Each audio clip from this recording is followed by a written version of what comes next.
आज दिवसाची सुरुवात ना अशी काहीशी झाली होती बघा. सकाळी सकाळीच ना मटणाची आमटी तर होती, पण श्लोक म्हणला की मला अंड्याची पोळी बनव. मग काय त्याच्यासाठी अंड्याची पोळी बनवली. स्वयंपाक काय आज जास्त नव्हता म्हणून म्हटलं चला आता काल ना तुम्ही बघितलंयच की मी सगळ्या वस्तूंच्या जागा बदलून ठेवलेल्या आहेत. त्याच्यामुळं एक पण वस्तू मला जागेलाच भेटत नव्हती. आणि त्यात नवरोबाचे कपडे पण आज इस्त्री करायसाठी टाकायचे होते, म्हणून म्हटलं 2-3 ड्रेस शर्ट तरी त्यांचे काढून ठेवावे. पण ते काय मला लवकर सापडले नाहीत. बराच वेळ कपाटामध्ये शोधाशोध केली आणि मग कुठं त्यांचे शर्ट सापडले. आता श्लोक म्हणला की बाबाचे कपडे देते तर माझा पण पांढरा शर्ट दे, म्हणजे शिवजयंतीच्या वेळेस मला तो पण घालायला येईल म्हणून.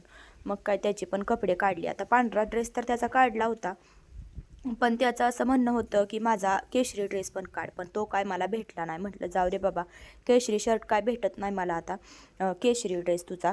आता हा केशरी शर्टवर तू ॲडजस्ट कर आणि त्याचा अजून एक एक्स्ट्राचा शर्ट पण मी तिथं काढून ठेवला, म्हणजे सारखं सारखं मला आता कपाटाकडं काही यायला लावू नको. म्हटलं ही तुझी कपडे ठेवते इकडं एका साईडला.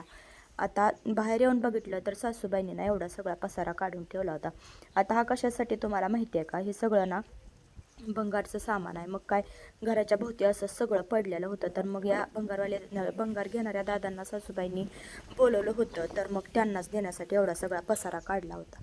जेवण करून पण थोडीशी भूक लागली होती, म्हणून म्हटलं चला आता एवढा थोडासा पेढा राहिला आहे तर तो पण मी खाऊन घेते, म्हणजे माझं थोडंसं पोट भरल्यासारखं वाटेल. नाही नाही म्हटलं तरी आज मी एवढी भांडी घासलीच होती बघा. आणि ही एवढी छान अशी शिवून दिलेली मम्मीनं मला पिशवी, जी की 10 वर्ष झाली मी बाहेर काढली नव्हती. माझ्या लग्नात दिलेली पिशवी आहे ही तिनं, आणि आत्ता कुठं मी तिला बाहेर काढलं आहे बघा. आणि एवढी छान छान सगळी भांडी घासून मी घरातच मांडून ठेवली, कारण बाहेर एवढं वारं सुटले. आणि या छोट्या छोट्या डिश तर माझ्या लग्नात दिलेल्या आहेत, हे माझ्या लक्षात पण नव्हतं. आता मला शोधायची होती ही सांडच, तर त्याच्यासोबत मी एवढं सगळं सामान काढलं बघा. एवढं छान वाटलं मला, म्हणून म्हटलं चला हे धुवूनच ठेवूया, म्हणजे एकदम फ्रेश फ्रेश वाटेल आपल्याला.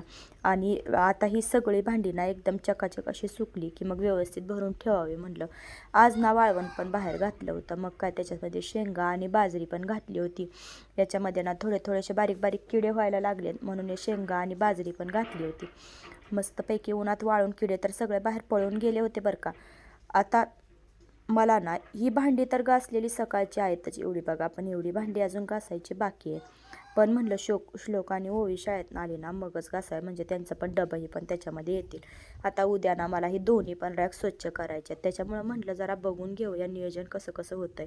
तर चला, व्हिडिओ आवडला असेल तर चॅनलला सबस्क्राईब करायला मात्र विसरू नका.